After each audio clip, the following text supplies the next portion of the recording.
You saw the very abbreviated version of that. Christiane Amanpour showed up on our doorstep, told me what she was going to do, and I consented. She followed me around for about 5 or 6 months, videotaped hundreds of hours of conversations, preaching events, and you have no idea how that's going to turn out, except that I know that God has not given us a spirit of fear, but of power and of love and of a what?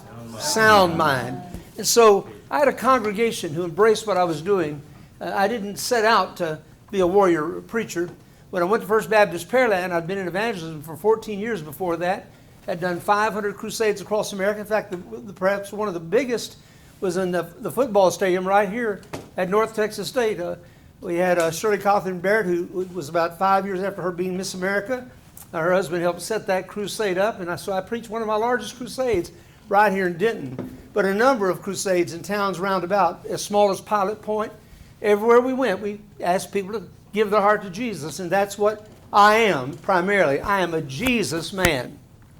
But one day while preaching at First Baptist Pearland, a lady called me at the back of the church, and she said, "Have you heard about the high school assembly tomorrow?"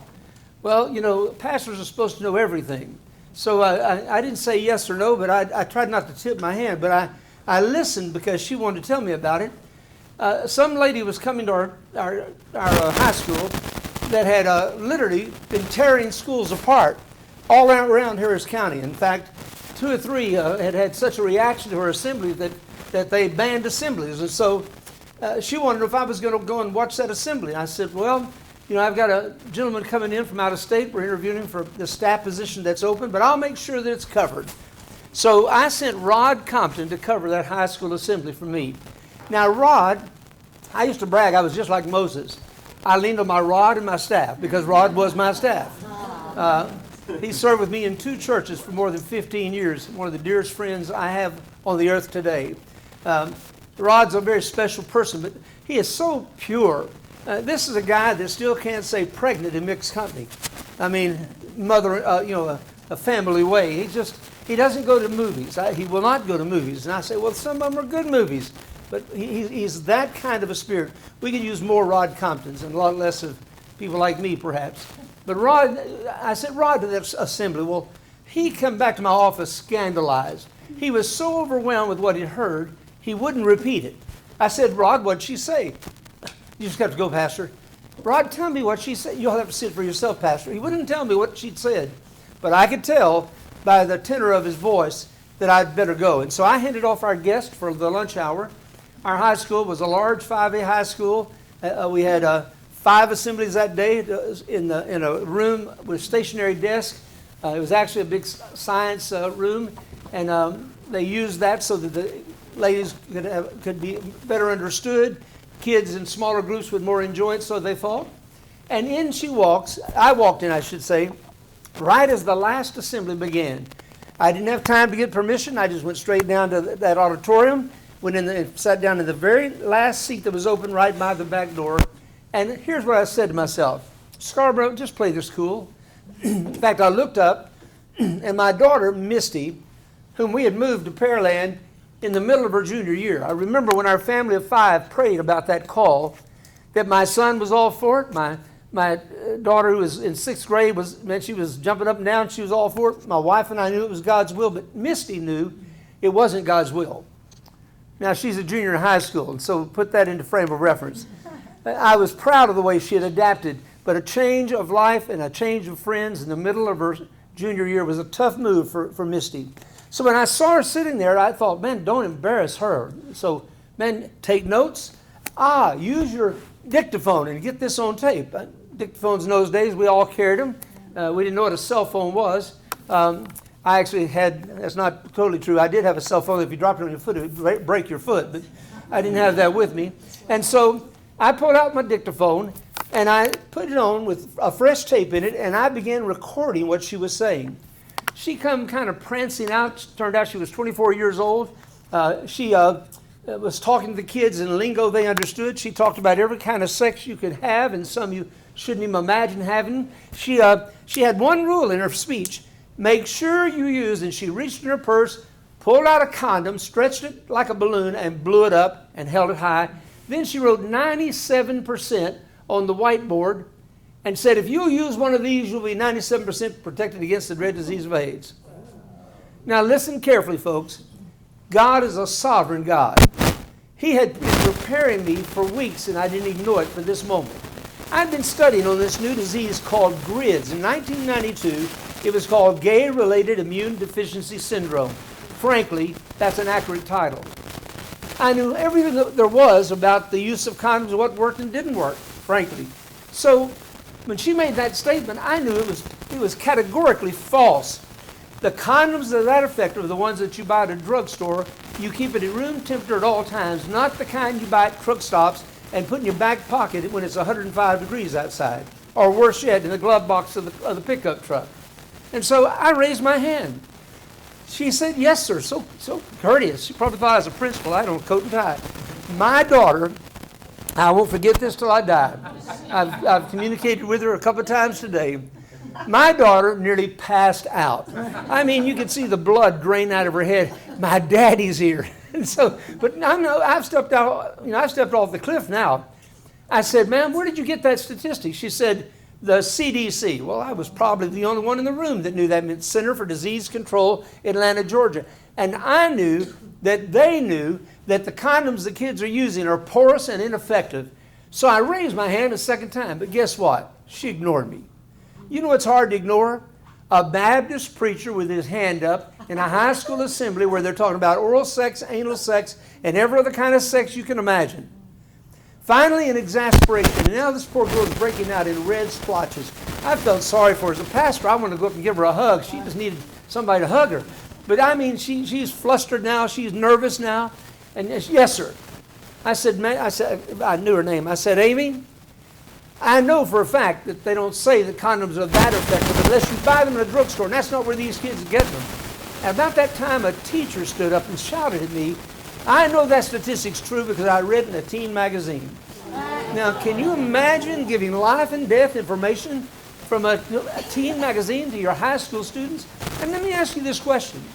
How many of you would get on a plane tomorrow and fly if they said at the counter, 97% of our planes landed safely yesterday? I mean, we're talking about life and death. I mean, it was just mind-bending to me that this was going on in our high school. Now, for 18 months, I'd been pastor of that church. We'd already baptized over 500 people, and I didn't need a distraction. I wanted to build a great soul-winning church. I didn't go there for politics. I do have a political science major. Isn't that interesting?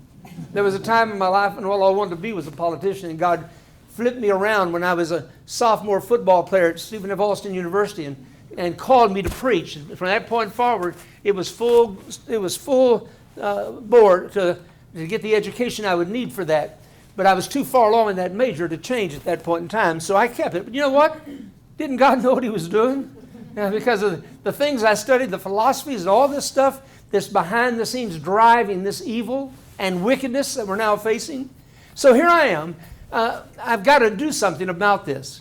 This young lady went into a diatribe about her own personal sex life at this point. I don't know if she had said this to the other classes, but she just confessed she was AIDS infected, but her boyfriend who was living with her was protected because they used condoms every night. Told our student body that. I put my head in my hands and I began to shed a faint tear. I fought it back. I'm a crybaby. You go to the show, I cry, my wife laughs. But I'm emotionally distraught because I'm asking myself the question, how many people will die in the next 10 years because of what they heard today? And I decided right then and there, no matter what it cost, I was going to do something about it. There comes a time in our lives, folks, when we quit watching and we get on the game field. I decided I was going to do something. Now, I wasn't even sure what that was, but I knew first I had to address our school board. Well, I went to the pulpit the following Sunday. This was like on Tuesday. I had a transcript made of this assembly. I had our minister of miscellaneous. That's what we called our guy that mopped the floors. I said, I want you to put on our signboard these words. If you want to hear what the students heard at PHS, come Sunday morning. The best church growth strategy I have ever tried in my whole life. Between 500 students who were in that assembly and that signboard on the busiest thoroughfare on the southeast side of Houston, Our church couldn't contain the people who came. In fact, some of my men came into my office about 20 minutes before time for the service, and he said, "We're packed. What do we do?" I said, "This is a great problem. Go ask our people to stand around the walls and give some more seats. Pull in chairs. What have you got to do? Get them in." And I preached to an Easter crowd. In fact, I call them the CEOs, the Christmas Easter only crowd. They were all back. That's the group that comes the day you're hired and the day you're fired. That's the 2 days you see them, other than Christmas and holiday. But anyway, the place is packed. Now, I was born at night, folks, but I wasn't born last night. This is a chance for evangelism, and I took it. I preached an old revival sermon that I'd probably preached 100 times in churches. I asked God, I breathed God's fire over it. I asked him to come and give me an anointing for it. I went out there and I preached heaven sweet, hell hot, Jesus saves. Gave an invitation, had several adults come to the altar and give their heart to Christ that day. Now, all these Baptists are checking their watches. And they're thinking, now this, I thought he was going to talk about that high school assembly. So I sat them all down. Now we're on their time, and I said this. We've got adults over in the gym to take care of the children. What I'm going to discuss is R-rated at least. And I'm going to tell it just like I heard it. In fact, I'm going to read the transcript. So if you don't want to hear this, you have 5 minutes to get your stuff together and slip out. Nobody will be offended by that. Gave them 5 minutes. Few left, but very, very few. So now I've got this 12-page typewritten, single-spaced remarks from this young lady. And I read them word for word, line for line, just like she spoke them. There's some little old ladies in Pearland, Texas that still can't believe they heard their preacher say those words. But you know, sometimes we're so heavenly minded, we're no earthly good. I figure it's good enough for the kids. Let their parents hear it. Let's see what they'll do about it. Amen. And just like we're witnessing now with those who are standing up in our school board meetings, I'm telling you, people were they were ready to go burn the school down. We were in a brand new building that year, and if I'd have given them the match, they'd have set it on fire that afternoon. But I called them down and I said, I've already requested the time to speak to the entire school board. And I said, I want you to pray from now until a week from tomorrow, and then I'm going to be there and I'm going to speak. I'd been given 5 minutes. Well, when I get up the next morning, unbeknown to me, in the congregation on Sunday was a Chronicle reporter who got wind of all this. And so, cover to cover, on the metropolitan section, the second section of the Houston Chronicle, and that's back in the day when everybody read the paper, it said, "Preacher at First Baptist Church takes on Pearland High School." And I'm telling you, starting at 6 a.m. on Monday morning, my phone began to ring from news sources across this country.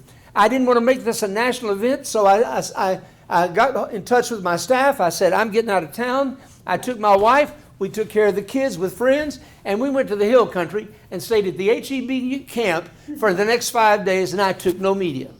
When I came back on Sunday morning, I said, tomorrow I'm speaking to the school board. And I'm telling you, when I got there for the school board meeting, it wasn't where it was supposed to be. They'd moved it. I went to the second place. They weren't there. They'd moved it. Finally, I went to the gym, and there's 700 people, about 500 from our church, seated, and they built this little platform, and the school board trustees were all in these elevated seats, and they were all mad at me because I had brought such attention to our city. They had 6 other speakers lined up, including a preacher who had been there longer than I had. In fact, he'd been there about 10 years already, was very admired and respected, and he was set to tear me apart. A teacher spoke, then a student spoke, then another teacher spoke, then this Presbyterian minister spoke. He built this straw man that he assumed I was and talked about how the fundamaniacs don't want sex education, they want our kids to die of diseases. And I mean, he tore into me. And I just sat there. Now, the one thing God had said to me during the time I was away was a little verse that says, "A gentle word turns away wrath." Now, folks, I'm accustomed to preaching hard and loud. And, I mean, you saw just a gist of it in that video. I'm not a soft-spoken preacher. But that day, I had my prepared remarks. When a 5-minute speech takes about 25 times to write, because you've got to say it all in a very brief amount of time. And I had just what I wanted to say. But you know what I hadn't planned for? The interruption of standing ovations I was going to get. About 11 times, they just rose to their feet, applauded. And it took me about 12 or 13 minutes to get through my 5 minutes. But I learned something that day that I shall never, ever forget. Politicians can count. They went from angry to moderate to my best friend. And now they're asking, we didn't know it was that bad. We had no idea they said that. She said that to our students? Why, the principal's supposed to take care of that. And here's the short of it. I was asked to help them write a sex education curriculum. I put some of our people on that. We used James Dobson materials and put $4,000 worth of books in the library. And they had an abstinence-based education.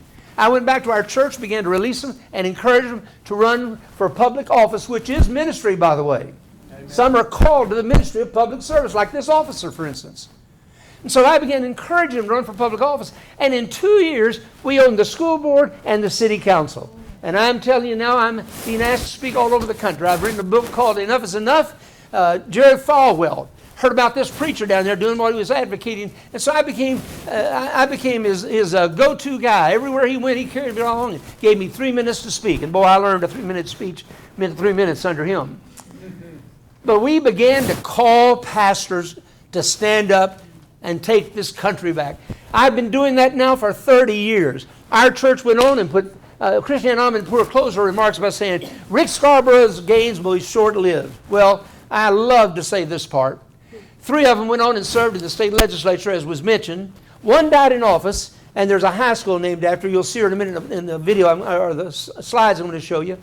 The other one is still there, serving. And the 3rd one, Randy Weber, hosted me for Bible studies for 2 years as he got elected to Washington, D.C. is one of our mainstay conservative men of God up there and loves God with all of his heart.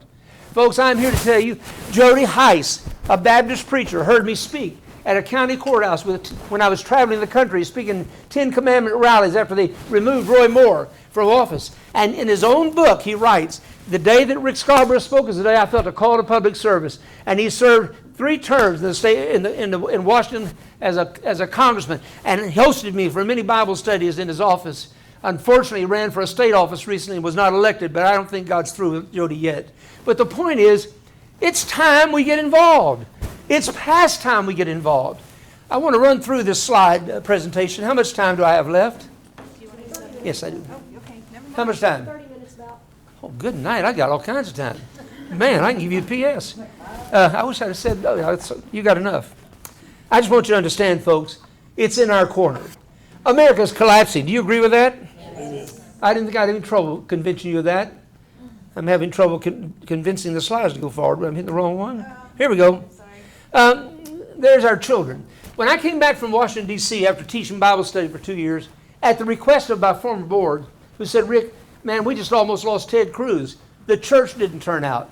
Every year for about 30 years, I would always rally pastors across Texas, and we made sure that Texas remained red. But that one year, we came within just under 2 percentage points of losing Ted Cruz to a communist. And that's all Beto O'Rourke is. Now, we ought to all thank God for Beto O'Rourke because he's wasted about $25 million of their money. And he's lost every race he's run. But here's the point. I realized that God had called me to this. You know, I thought when I was 68 it was time for me to do something else. I'm 73 years old now, and I'm fired up more than I've ever been. Now, I'll tell you what, folks. Time is too short for you to take a nap. Time is too close, and this country is too far gone for anybody to talk about retirement. I intend to retire just like Moses did. When I'm 120 years of age, I'm going to climb a mountain and lay down and go to sleep. Now, try to beat that. All right, I want you to think about this. Our children are under attack. Pastors and followers of Jesus Christ are their last line of defense. By the way, I meant to start, we can do it now. I want to pass these. These are books that we have collected from libraries. We didn't actually steal them. We went out and bought the same ones. But these are in libraries all over Houston, Harris County. Don't spend too much time with them, but pass them around, just look at them. I want them back. I went to one place, didn't say that, and I didn't get them back. But I want you to see what the kids are getting. Now, this no place for hate. When I came back from Washington, D.C., I began getting ready for the 2020 elections, and one of my staff members said, hey, there's an election in Houston in 2019. I said, what election is that? School board elections. I got to talking around all my political friends, and none of them had ever paid attention to school board elections. So I had 2 evenings when I invited key pastors into my home, and I told them, let's take over the Houston Independent School District. Let's go after Sci-Fair. That's the largest and third largest in the state of Texas. 350,000 students between them. And both of them radically leftist school boards. In those two meetings, one of the most prominent pastors in Harris County stood up and said, this is a waste of time. People don't care about school boards. So I didn't invite him to any more meetings. But we got busy, and with those pastors, in the next election cycle, which came up about 6 months later, we took out 3 out of 3 incumbents that were running for re-election in the Sci-Fair school system, where they had no place for hate. I'll tell you about it in a minute. And in the Houston School Board, a much more diverse area where there's not intact families, and it was much more difficult to penetrate. But we did what no one had done for 20 years. We replaced 2 rabid liberals with 2 committed Christian conservatives, and we have 2 on that board now, and we're praying and working with other groups to get more. This is not something that we did alone. There were a lot of groups working on that, and all of them are to be commended. But beloved, in Harris County and also in Sci-Fair, those 2 school districts, they had this wonderfully sounding curriculum called No Place for Hate. How many of you are familiar with No Place for Hate? Well, let me tell you about it. It's produced by the ADL, the Anti-Defamation League, historically a defender of Israel. But they're getting into politics now, and guess which side they're on? So they started giving this award to school districts that did certain things.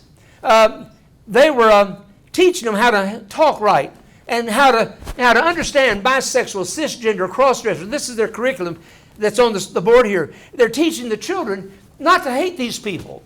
In fact, you're to love these people. And if anybody tells you that what they're doing is wrong, hate them. So guess who the enemy is, folks? God-fearing parents and any pastor who stands on biblical truth. That's what they're being taught. We exposed that, and right before the election, those 3 incumbents who've been perpetuating this, all their schools had these awards up for No Place for Hate. They took them all down, and they took the curriculum out, but they still got, where's the English teacher? Still got, my wife would kill me, taken out, is that right? Or took out? I don't know. Taken, thank you. I knew that. My wife is a school teacher, and she can say, my English is terrible. Can we put that part of the tape and just cut that out? All right. Now, here's another curriculum they were offering, SMART. Now, look at this. This was the HISD, Houston Independent School District, on their website.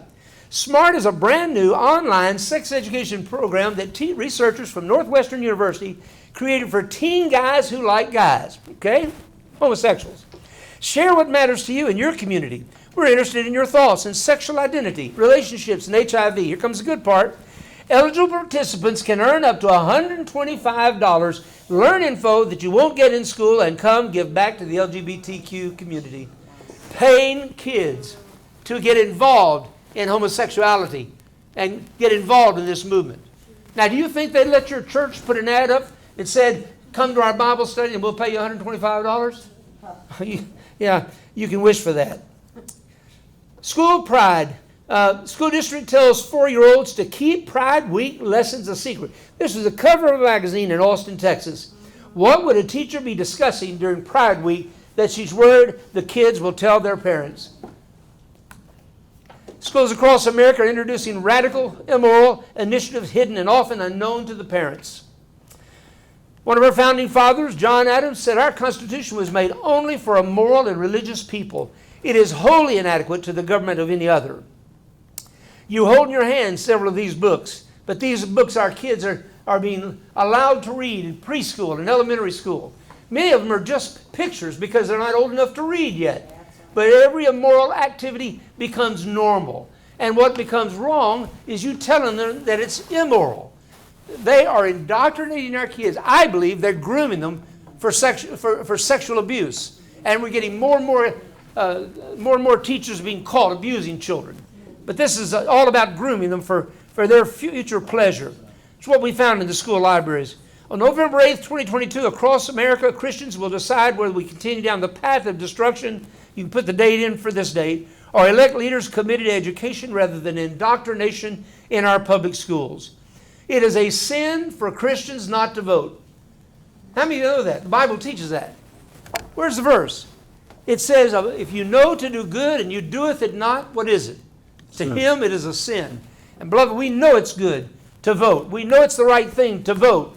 The only thing worse than voting is voting, or not voting, is voting wrong. And that's why you've got to take time to get beyond the rhetoric and find out what these rascals really believe.